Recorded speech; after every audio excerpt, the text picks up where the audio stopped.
problema, delayed kasi diagnosis at saka advance yung HIV. Many kasi na may advanced cases na, mamamatay na yun eh. Number two, may changing pattern na because of our culture, the social media, mga casual contacts, mga messages na sa messenger, ito na, may sex.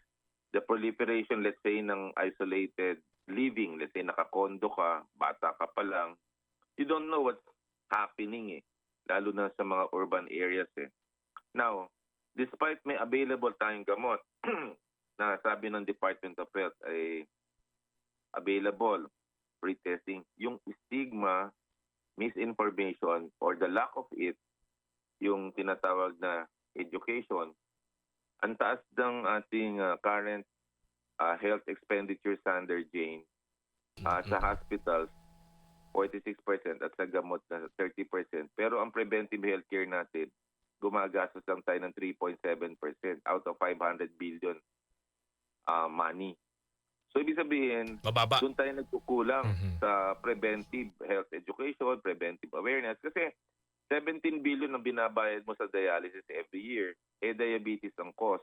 Hindi na da-diagnose So, dapat, meron tayo yung libre mga testing. At ang problema, kulang yung testing natin all over the Philippines. Let's say for AIDS, for HIV, RITM lang.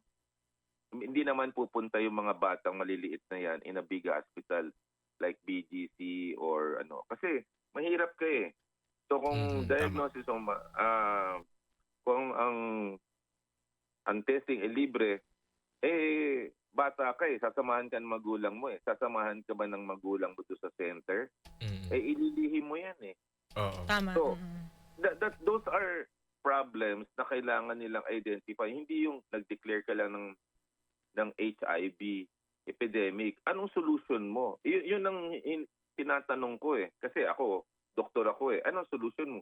At saka what went wrong? Ba't umabot to the epidemic level? Hindi ba natin tinatrack yan every month?